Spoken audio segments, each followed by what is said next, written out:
tamit benn taxaw seetlu bi nga xam ni itam tey jii enquête quotidienne daal dina koy def Arfan ñu bëri jàpp ni Arfan est-ce que nekkul di gisaane sax parce que tey ñu ne relation Barth Khalifa chronique d'une rupture politique annoncée. man wax naa ko. Arfan Fallou man dama xam politique Sénégal yàgg naa ko wax yàgg naa ko wax Fallou li ma xam dama xam ay fait ay affaires yoo xamante yéen après ngeen di ñëw man bi may wax ci rupture Barthélémy Dias Khalifa Sall c'est pas ça ne date pas d'aujourd'hui nee naa la dañuy maslaa devant caméra yi micro yi mais en réalité seen diggante neexatul man wax naa ko fi. lu xew Arfan concrètement lan nga mën a jàpp ni moo war a mën a rupture bi parce que certes te sut xibaar def nañ si li nga xam nekk moo di ay chronique événements yi nga xam ne jot na fi daal di succédé wu Barth 1 2 3 bind li nga xam nekk moo di 2029 xaaf aussi peut-être kenn déggatu ko seen si ay activités yi ka remplace aussi Barthélémy Dias mu daal di nekkaa si ay tànku ki nga xam nekk moo di Khalifa Sall di si dox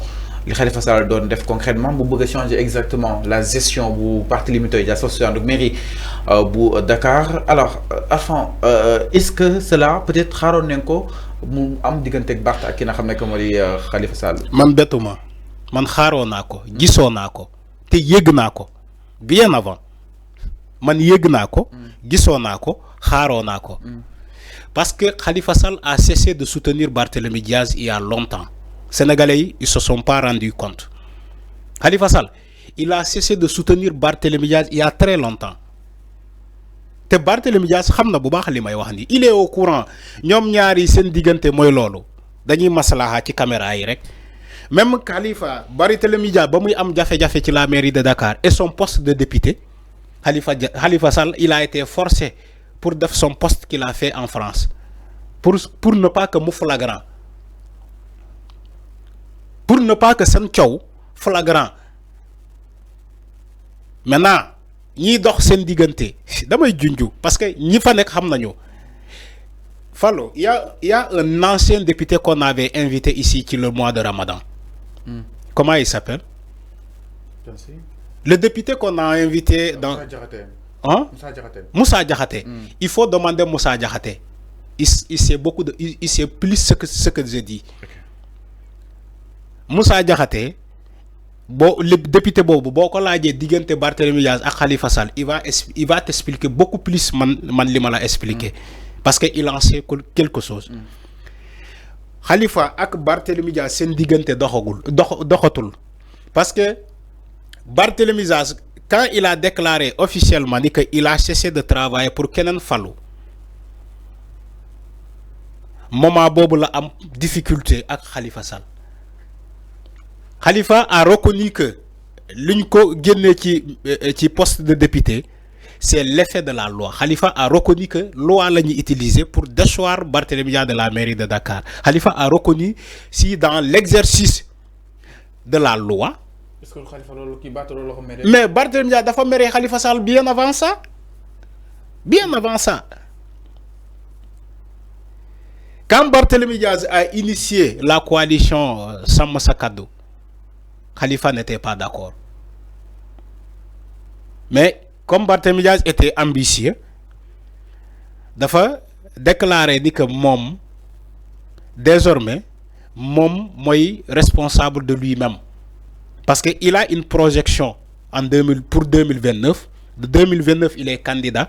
Il a dit à Khalifa Sall, man Barthélémy Dias j'ai cessé de travailler pour Kenen Fallou. J'ai mes propres ambitions. Mais fofu mom ak Khalifa Sall déggowuñu mo andi déclic bi te Barthélémy Dias dafa japp ni que Khalifa Sall du ko soutenir, il préfère les autres que mom te Khalifa Sall dafa préférer bopam que Barthélémy Dias. Barthélémy Dias dafa japp ni que Khalifa Sall bugul dem retraite ba légui il maintient le coup même si âge am ci walum politique normalement war na ko yobé retraite. Mais Khalifa Sall, il maintient, il s'accroche comme leader de la coalition Taxawu Sénégal. Lolu mo metti Barthélémy Dias. Barthélémy Dias dafa japp ni que élection bu mu perdre ni élection présidentielle yi passé de mars 2024. Khalifa Sall bu mu perdre élection bi Barthélémy Dias dafa doon xaar ci mom pour mu transférer comme maintenant le flambeau. ne ko comme légui man sama dernière élection bi ma déclaré woon ni que perte su ma ko perté damay dem retraite légui perte naa ko légui Barthélémy Dias tu es désormais le leader Barthélémy Dias loolu la doon xaar Khalifa Sall wax ko parce que mu ne ko Barthélémy Dias tu es désormais le leader de Taxawu Sénégal mais Khalifa ne l'a pas fait Khalifa ne l'a pas fait jusqu'à présent le mouvement même n'a pas pris un congrès pour dire à Barthélémy Dias désormais tu es le nouveau leader donc de la coalition Khalifa président wala du mouvement Taxawu Sénégal Barthélémy Dias comme xaar na ko ci Khalifa Sall gisu ko xaar na ko ci le mouvement gisu ko il a décidé de créer ses propres initiatives. Et non, il a créé. Barthélémy Dias a créé son mouvement. Il faut demander à Assane Diouf, s'il n'était pas en prison, il faut lui demander qu'est-ce que Barthélémy Dias a créé pour 2029. Fallou, ama waxona fi ci rupture bi nga ne ma dédét ñu ngi ni di ko titrer wax na la légui li di nga ko gis Barthélémy Dias va officialiser son mouvement pour 2029 dama koy wax à l'avance pour sénégalais yi gis ko et il va aller coaliser avec d'autres personnes ñu koy jappalé pour mu nek candidat en 2029 te faalewul Khalifa Barthélémy Dias n'attend rien de Khalifa Sall il va créer son mouvement su fekkee Taxawu Sénégal buggu ko jox lengay il va créer son propre mouvement et il sera candidat avec sa coalition pour 2029 man mako wax fi à l'avance buñ fa égué il faut me dire la même chose ni que waxo nga ko fi yaay dégg moo tax ma ne la boo bëggee xam lu leer ci li may wax ni da ngay woo le député Moussa Diakhaté nga laaj ko information yi ma lay wax ni wala nga woo Aba Mbaye am nga numéro Aba Mbaye da ngay woo Aba Mbaye nga laaj ko lu ma mais man je sais que même boo woowee Aba Mbaye day masala parce que bëgguñu affaire yi feeñ que ça soit Aba Mbaye que ça soit ñooñu ñëpp dañuy nëpp la relation entre Barthélémy Dias ak Khalifa Sall. mais gis naa ay départ yu bëri foofu Taxawu Sénégal. mais loolu la il y a des départs dama ne Aba Mbaye même n'est pas d'accord avec Khalifa Sall Aba Mbaye le député Aba Mbaye. alors mais avant quel est le problème arrogance ou Barthélémy Dias wala peut-être la persistance de Khalifa à la tête mais Barthélémy Dias a raison il faut changer une équipe qui perd.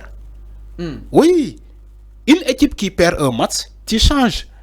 On ne change pas une équipe qui gagne, mais une équipe qui perd, tu changes.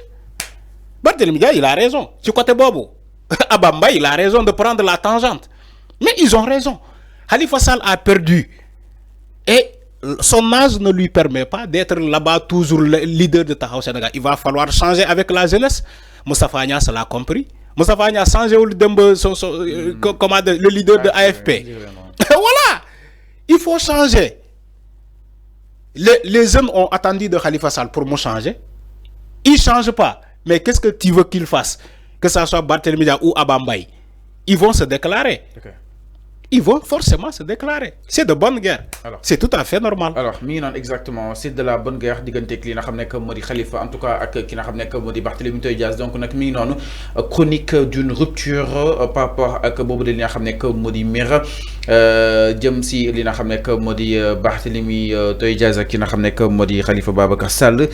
Alors, Arfan, peut-être li nga xam ne que moo di séparation bi favorable kenn su ñoom ñaar parce que suñuy xool gis neen li nga xam ne mooy seenuk ànd mais la question qui se pose mooy est-ce que Barth mën na dem sans Khalifa. mais est-ce que Khalifa mën na dem sans Barth. il faut non Fallou tu te poses les questions des deux côtés. alors mais Khalifa yàgg naa nekk si politique yàgg naa dem sans Barthélémy Dias. il a gagné quoi. excepté la mairie de Dakar Khalifa lu mu yàggee ci politique dama ne lu mu yàggee ci waaw Fallou je veux que tu me dis que Khalifa waaw may ma rek man duma parloo ci politique j'analyse des faits yu am dama ne léegi wax ma Barthélémy Dias nu mu yàggee ci kii Khalifa Sall nu mu yàggee ci politique lan la gagné à part la mairie de Dakar lan Barthélémy Dias nu mu yàggee ci politique lan la gagné à part la mairie de Dakar et député ñoom ñaar yi mais gagnant. donc c'est un parti mo amul soubassement. mais amul évolution c'est un parti amul benn évolution jàppuma ni que parti la parce que mouvement la Taxawu Sénégal c'est pas un parti. c'est un mouvement moo amul évolution.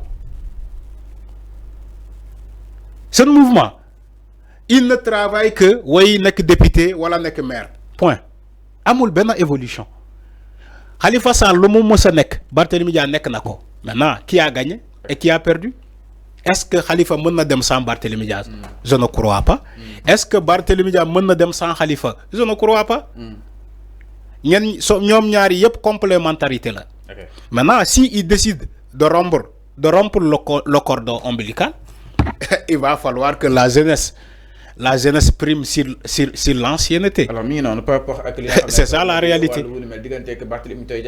Mais Barthélémy Dias a besoin de l'expérience de Khalifa Sall. Voilà.